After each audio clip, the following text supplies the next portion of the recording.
Louvado seja o nome do Senhor.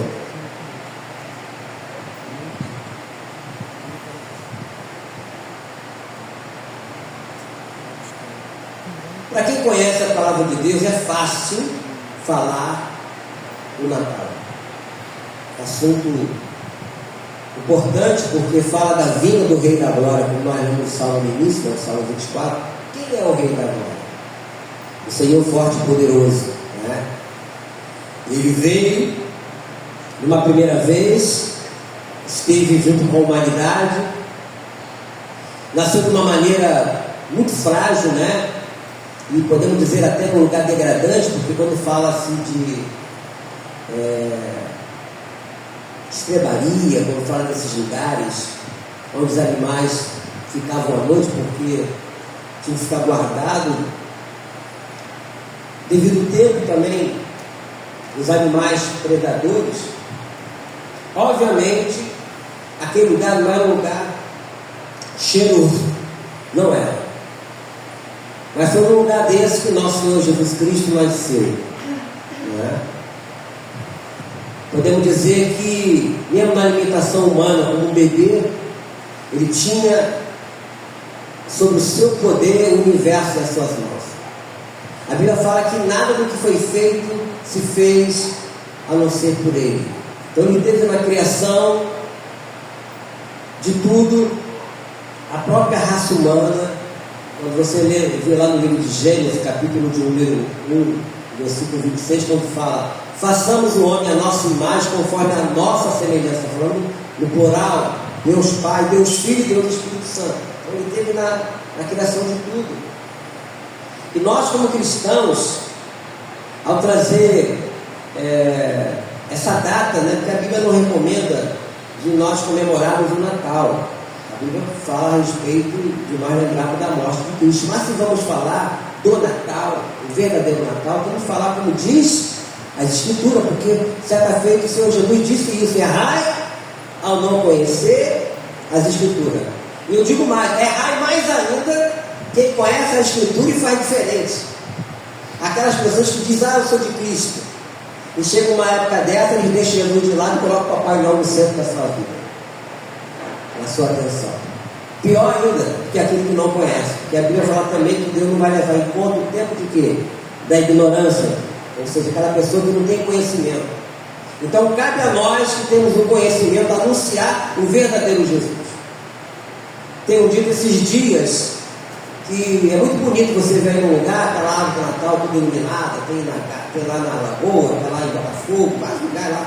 Lá na Barra tem uma gigantesca lá em frente o shopping, Barra Shopping. As ruas tudo iluminadas. Tem um shopping lá perto onde eu moro, o tal do Hospital. Muito bonito, muita iluminação, onde eu moro, tudo iluminado. Só que essas luzes, no dia 6 de janeiro, elas vão ser apagadas, para acendê-las novamente no ano que vem. Mas a luz de Cristo, ela vai continuar brilhando entre nós. A luz de Cristo, ela não se apaga. É essa luz que tem que continuar conosco, e vai continuar conosco, que é a promessa dele: eu estarei convosco todos os dias, até a consumação do século. Abra sua Bíblia no livro de Lucas, capítulo 2.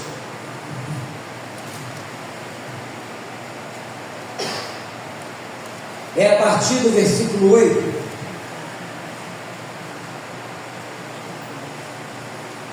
Lucas capítulo 2, peço que você fique de pé, por favor.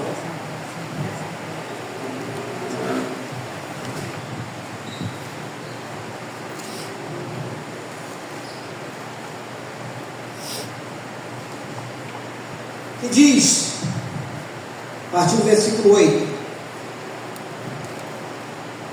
havia naquela mesma região pastores que viviam nos campos e guardavam o seu rebanho durante as vigílias da noite.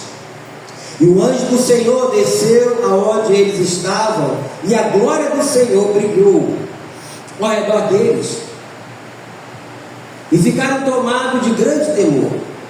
O anjo, porém, lhe disse: não temais, eis aqui vos trago boa nova de grande alegria, que será para todo o povo. hoje vos nasceu na cidade de Davi o Salvador, que é Cristo o Senhor. E isto vos servirá de sinal: encontrareis uma criança envolta em faixas e deitada em manjedoura.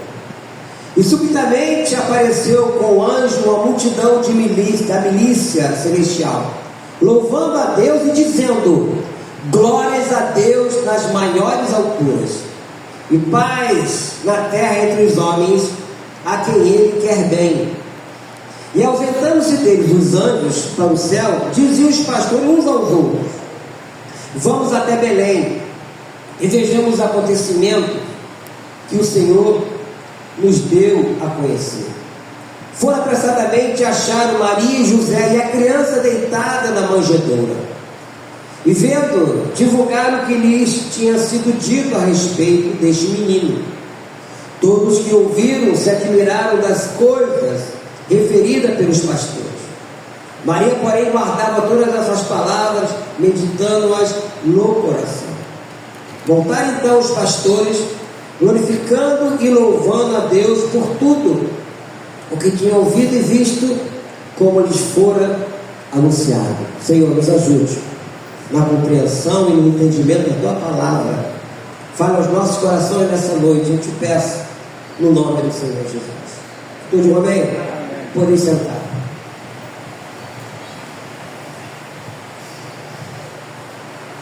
Eu quero falar nessa noite, meus irmãos, sobre diferentes reações ao Salvador Jesus Cristo.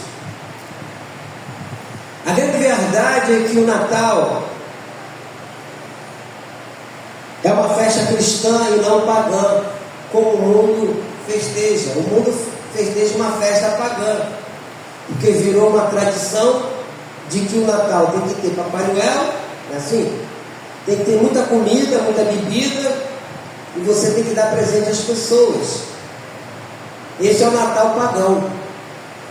O Natal cristão não é esse.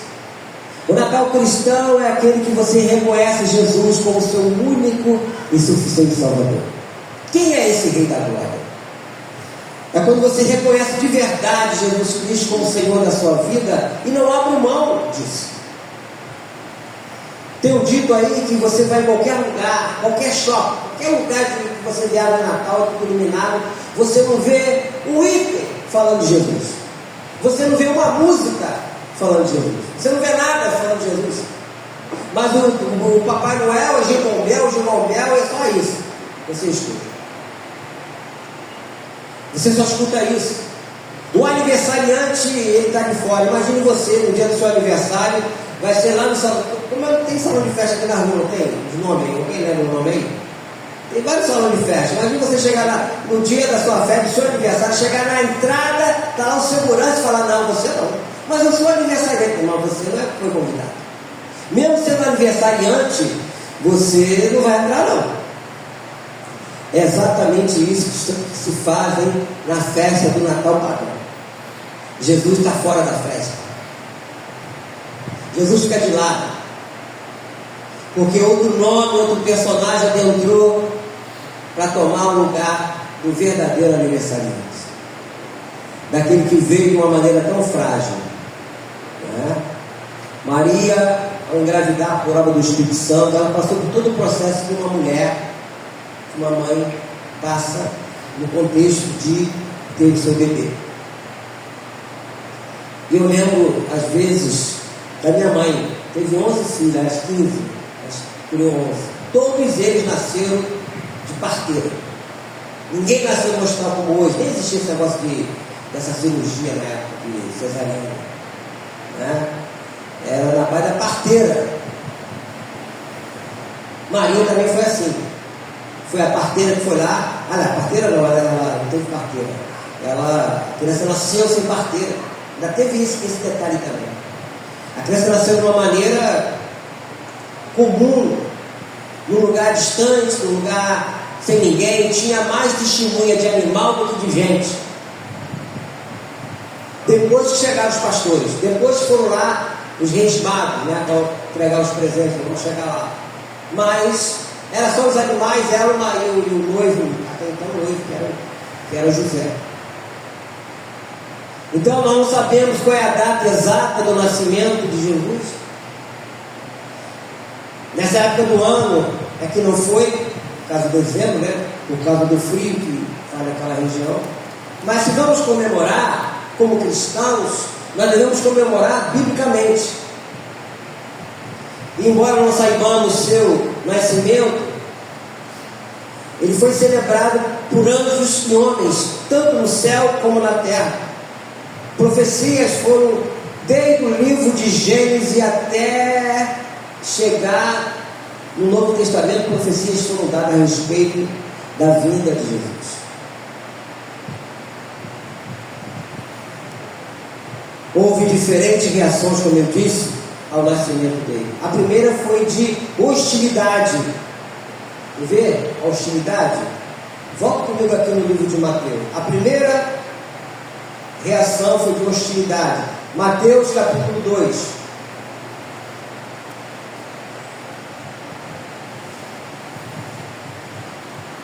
Mateus capítulo 2 diz assim: a visita dos magos. Tendo Jesus nascido em Belém, da Judéia, em dia do rei Herodes, eis que vieram os magos do Oriente a Jerusalém e perguntaram: onde está o recém-nascido, o rei dos judeus?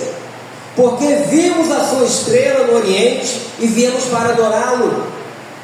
Tendo ouvido isto, alarmou-se o rei Herodes e com ele toda Jerusalém.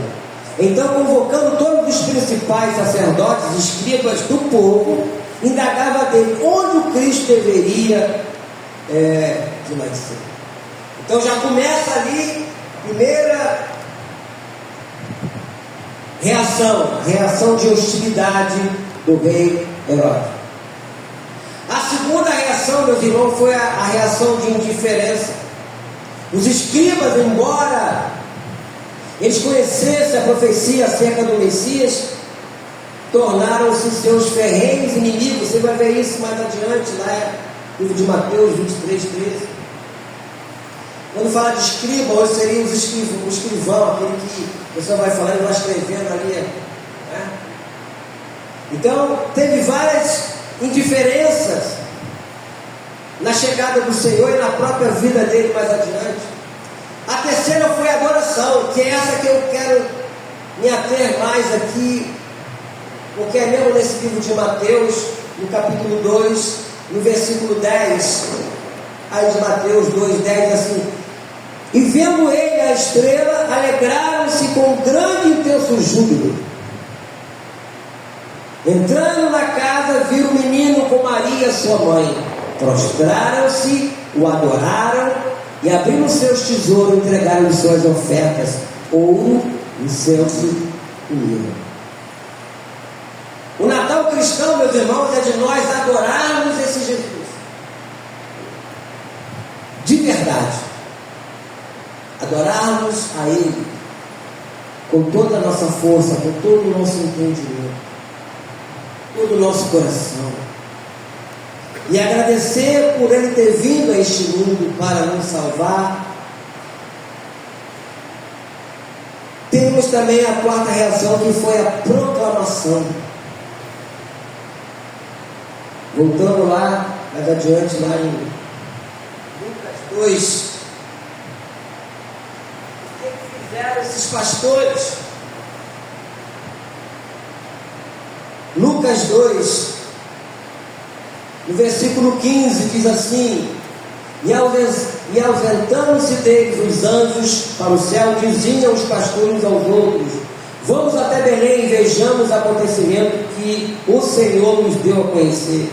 Foram apressadamente, acharam Maria e José e a criança deitada na manjedoura.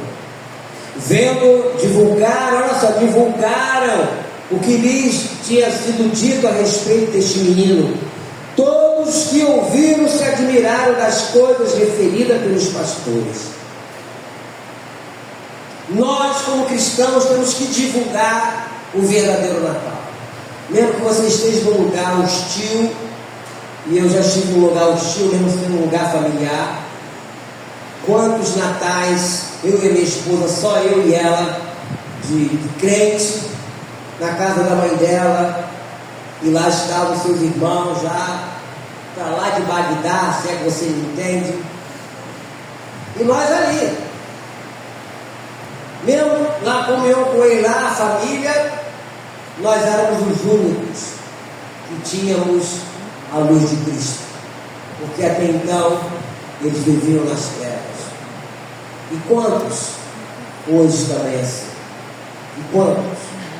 Nós vemos aqui, domingo passado, tanto de manhã quanto à noite, na minha mente, Romanos capítulo, depois você for ver devagar, Romanos capítulo 14, muito conhecido, né? Romanos 14, versículo 17, que fala o seguinte: o reino de Deus não é comida nem bebida, mas é justiça, paz e alegria onde? No Espírito Santo. Que se fazem hoje, as pessoas vão comer demais com esse calor, vão vomitar à vontade, vão dar trabalho, porque vai chegar várias pessoas em cola, como é que é? Como alcoólico, como é que fala? Alcoólico, né? Como alcoólico. Lá tem que botar um soro, e se sobreviver, tem uns que parte por ali mesmo. Fim de semana acontece isso. Um dia que eu tive que sair lá no CEPA, Centro de Emergência Regional, não estava assistindo bem de manhã, aí eu fui lá, o Júnior foi comigo, e chegou um rapaz lá novo, que estava nessa situação. Novo. Agora imagine de hoje para amanhã a quantidade de pessoas que vão chegar nos hospitais dessa forma. Esse Natal não é o nosso não, meu irmão. Pelo menos o meu não é. Ah, pastor, então quer dizer que eu não posso falar com a minha família? Claro que pode. Mas aí você tem que lembrar o que a Bíblia fala de que é domínio próprio. Você tem que ter domínio próprio. Aonde você pode ir e aonde você não pode ir. O que você pode fazer, o que você não pode fazer. Aquelas mesmas pessoas que dizem para você, eu estou falando que já conversou comigo, e aí, mas não, é só hoje Natal. Dentro aí, pastor não está aqui não. Tem um irmão da igreja que não, é só nós. Essa mesma pessoa, se você beber 2, 3 copos, daqui a pouco também assim, essa mesma pessoa o dedo dela vai crescer um pouco mais, que é o dedo do acusador, para te acusar e dizer, é um crente aí. Ele te ofereceu, ele te deu, tu bebeu, ficou meio lá, meio cá, e esse dedão vai ficar mais dobro desse aqui, o acusador. Por quê? O reino de Deus, ele não é comida, não é bebida, mas é justiça, paz e alegria no Espírito Santo. Romanos 14, 17. Então a reação aqui dos magos foi de adorar o Senhor, entregar os presentes. A quarta foi dos pastores passar a proclamar o que ouviram. Nós vemos aqui. Eu te pergunto, como você tem reagido no Natal de Jesus? Quem é Jesus para você? O que ele representa na sua vida e que atitude você tem tomado para conhecê-lo e torná-lo conhecido? Nós temos esse folheto aí, que te distribui de evangelização, mas eu não ponho ele para tudo quanto é lugar. Eu no Uber, eu dou para o motorista do Uber, eu boto no banco do Uber, boto do lado do seguro. Eu vou no mercado, eu dou para o caixa, eu vou no banco, eu estou lá. Eu estou proclamando Jesus, eu estou anunciando que vai chegar um dia que não vai ter mais esperança. Pós-morte física sem Cristo, acabou, não tem mais jeito, vai acender vela, fita amarela, vai fazer o que for. Porque tem que ser em vida. Então nós temos que proclamar, porque os pastores proclamaram. Os apóstolos deram suas vidas para anunciar Jesus. Os mártires deram o seu sangue para confessar esse nome que é sobre todo nome. E ainda hoje, meus irmãos, nossos irmãos estão morrendo no mundo inteiro por esse nome. Igrejas em alguns países da África estão sendo invadidas por terroristas, homens maus, estão matando as pessoas, levando as mulheres, culpando as mulheres, matando os pastores. Essa notícia não chega aqui porque a imprensa circular ela não mostra isso, ela nem interessa mostrar isso. Mas está acontecendo perseguições e perseguições que nós chamamos da igreja perseguida. Nossos irmãos em Cristo estão pagando um preço muito alto. E nós temos o privilégio ainda de morar num país que nos concede o privilégio da ministração do Evangelho, né? Liberdade chamada de liberdade religiosa. E você, o que fará de Jesus chamado Cristo? Eu vejo hoje, meus irmãos, que nós temos uma terra fértil. Não sei onde você vai estar depois de sair daqui, mas a terra vai ser fértil para você falar de Jesus. Ah, pastor, eu já falei para fulano várias vezes, não quer nem saber. Ore por ela, por ele. Não discuta, não brigue com ninguém. Não é a força, pelo contrário, como diz no livro de Colossenses, capítulo 4, portados com sabedoria para a construção de fora, que a nossa palavra seja sempre agradável e temperada com sal, para responder a cada um. Se a pessoa perguntar, você fala daquilo que você conhece de Jesus. Se não perguntar, você não vai discutir com a pessoa. Normalmente, quando está nessa época de Natal, a pessoa está meio chumbada, né? Falar de Bagdá, aí você vai falar alguma coisa, a primeira coisa que elas falam, cada um com o seu cada um. Eu já ouvi muito isso. Então você fica com o seu um, vou ficar com o meu um. O meu um é Jesus. Mas não vou entrar em discussão com a pessoa, até porque se você entrar em discussão, você vai falar coisas que ela não entende. E a Bíblia fala que nós não devemos dar pérola a quem? Aos porcos. Então não discuta com ninguém. Mas se você tiver a oportunidade de falar, fala do verdadeiro Jesus. O primeiro advento da vida de Jesus já aconteceu. Nós agora estamos vivendo o segundo advento. O livro de Apocalipse é o segundo advento da vida de Jesus. Só que a segunda vida de Jesus não vai ser agora como Salvador. Não vai ser agora aquele que está lá registrado no próprio livro de Mateus, capítulo 11, 28. Vinde a mim, todos vós, estás cansados, sobrecarregados, eu vos aliviarei. Tomai sobre vós o meu jugo e aprendei de mim, que eu sou manso e humilde de coração, e acharei descanso para a vossa alma. Não vai ser mais esse.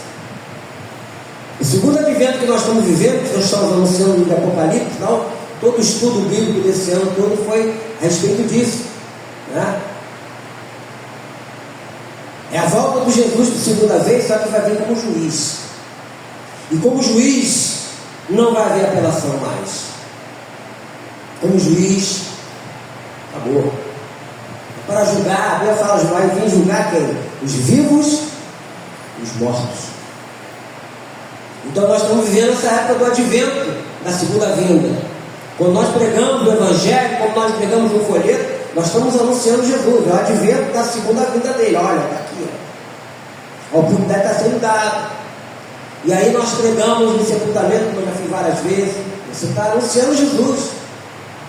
Você vai em outros lugares, você anuncia Jesus. Outro dia eu estive lá no jantar, lá onde eu moro, dos moradores, jamais eu fui, fiquei lá na minha e tal. No final, a síndica falou: gente, vem cá, o senhor Levi vai orar. Aí eu aproveitei, era a minha vez agora, né?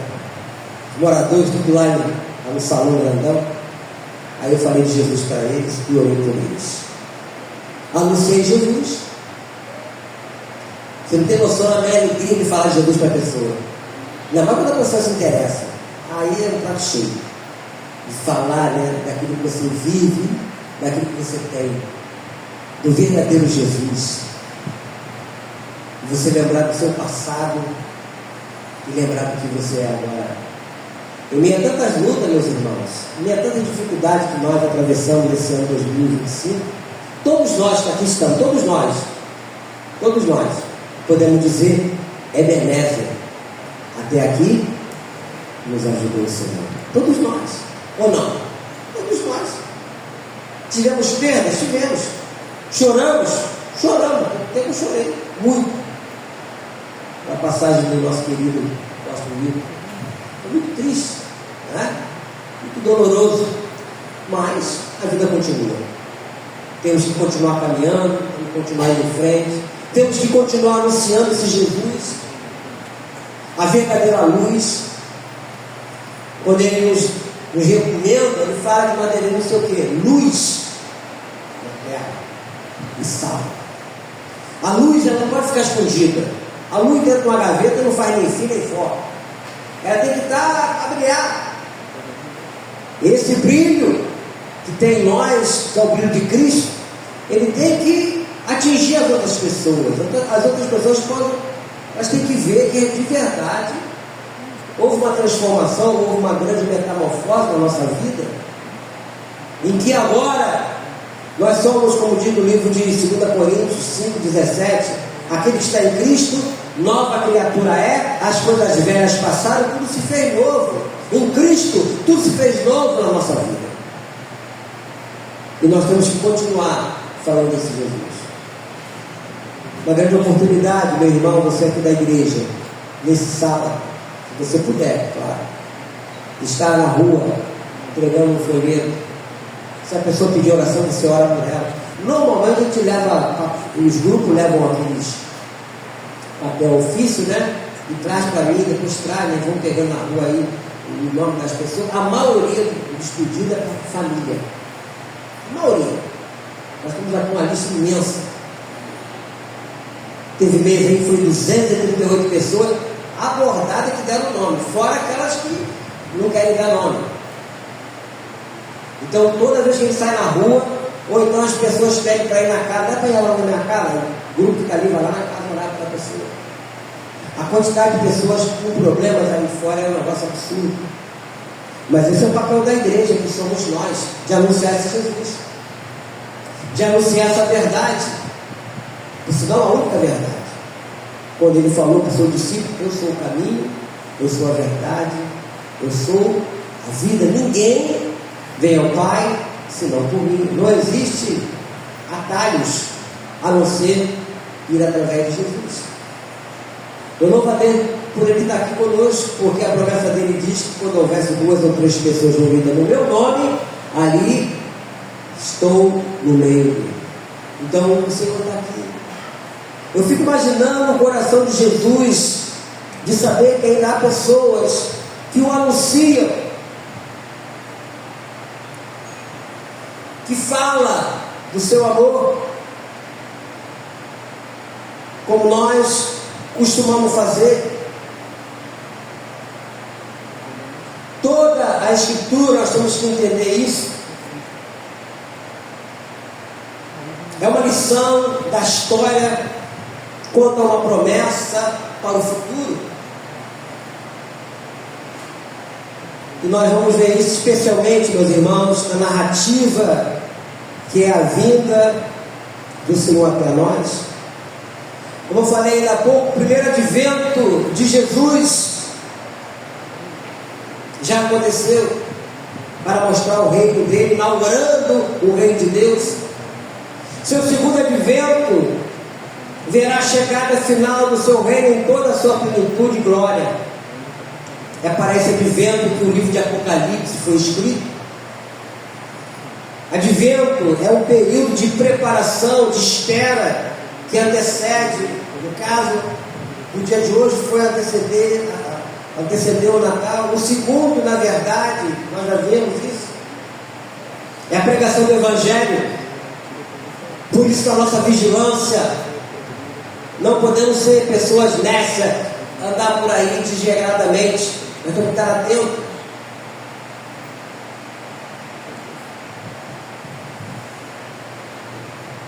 Em termos de teologia bíblica, sabemos que devemos lembrar que o reino de Deus tem várias dimensões. Como falei, estabelecimento do seu reino, primeiramente. Esse reino já chegou. Na obra de Jesus que foi anunciada, o tempo está sendo cumprido e o reino de Deus está próximo. Foi anunciado no livro de Marcos. Por isso nós devemos pregar o Evangelho ardorosamente, meus irmãos.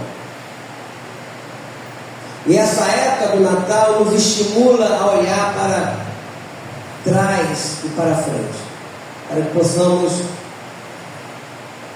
tornar mais parecido com Jesus.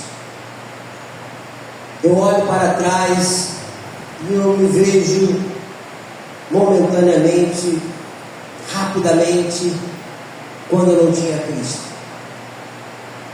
Numa hora dessa, como já foi dito aqui, eu já estava para lá de Bagdá. É que você me entende, né?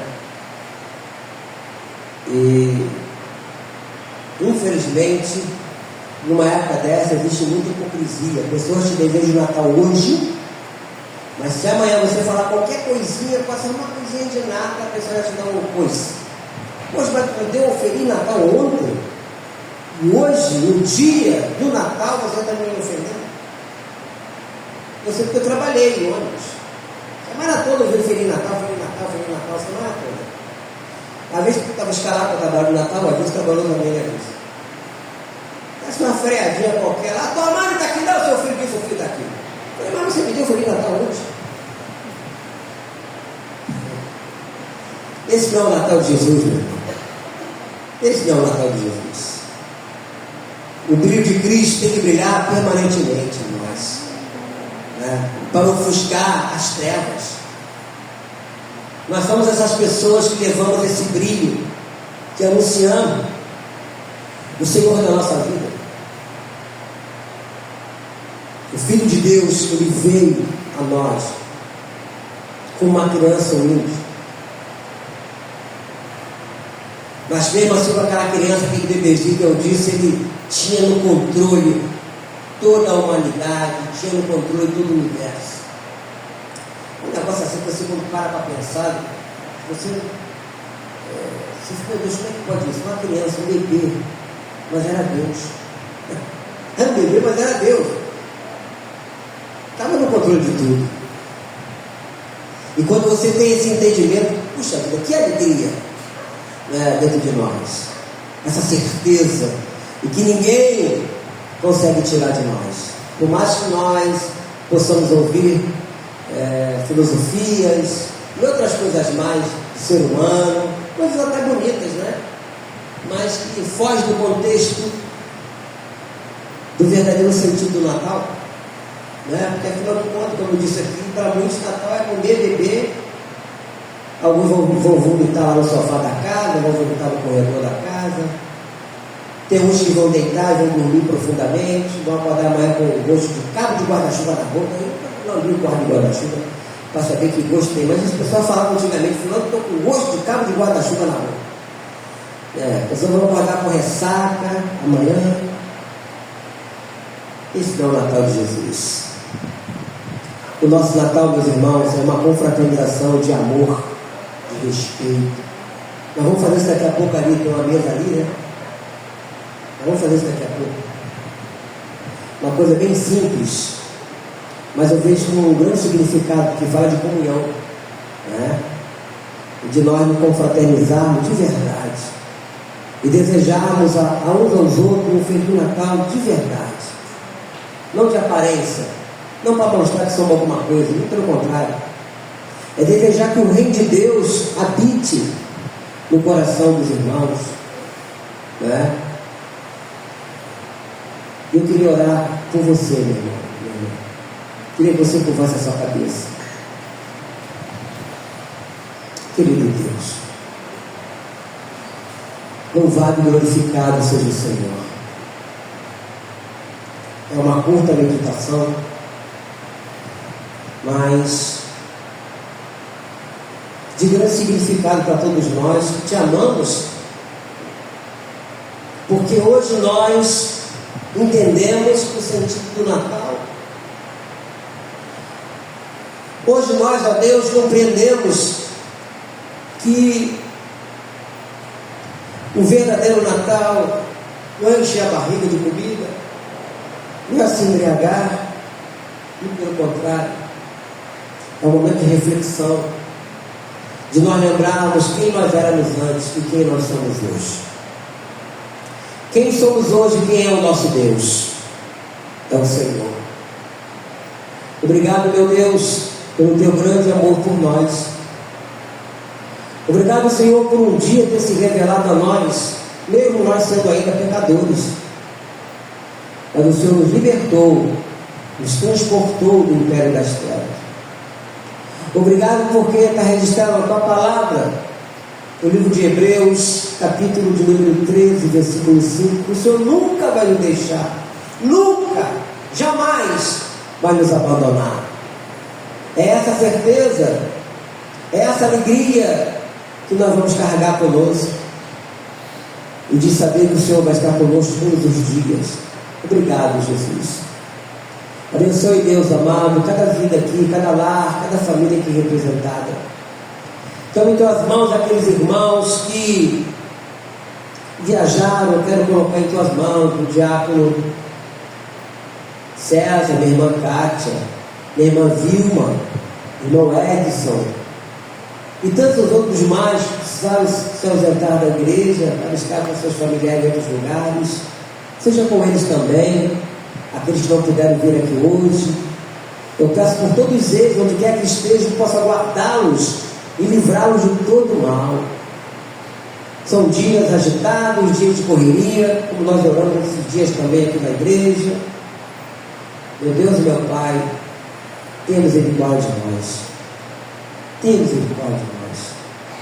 Eu te peço isso, no nome santo do nosso Senhor e Salvador Jesus Cristo. Que todos digam amém. Fique de pé, irmão e irmã. Coloque sua mão no coração. Obrigado, Jesus. Muito obrigado, Senhor, por essa noite denominada Noite de Natal. Que o nosso Natal de verdade seja um Natal diferente. Seja um Natal que possamos lembrar de verdade do Teu nome, do nome que está acima de todo nome, do Rei da Glória. Possamos levantar nossas cabeças, como lemos no Salmo 24. Que possamos proclamar Jesus Cristo como Senhor e Salvador, que um dia adentrou em nossas vidas. A porta do nosso coração foi aberta, o Senhor passou a fazer morada. Até então, ó Deus amado, aqui estamos para celebrar a Tua vinda a este mundo no contexto humano. Obrigado, Senhor, pelo nosso resgate. Obrigado também por ter morrido por nós e por ter pago o preço dos nossos pecados. A dívida foi cancelada. Hoje podemos dizer que nós somos livres em Jesus. Agora, Senhor, leva-nos em paz aos nossos lares, conduza-nos, ó Deus, com a Tua paz, proteção, segurança. Vamos ter uma comunhão aqui agora, mas depois vamos estar retornando para os nossos lares. Nos conceda, Deus, uma noite tranquila, nos dê uma comunhão com nossos familiares, ó Deus amado, aprazível, e que Deus Pai, Deus Filho, Deus Espírito Santo te abençoe, te guarde e te dê a paz. Amém? Boa noite, que Deus nos abençoe rica e abundantemente. Não se esqueça que o nosso Deus é um Deus bom. Feliz Natal para todos. Amém, querido? Vamos ter a nossa comunhão ali.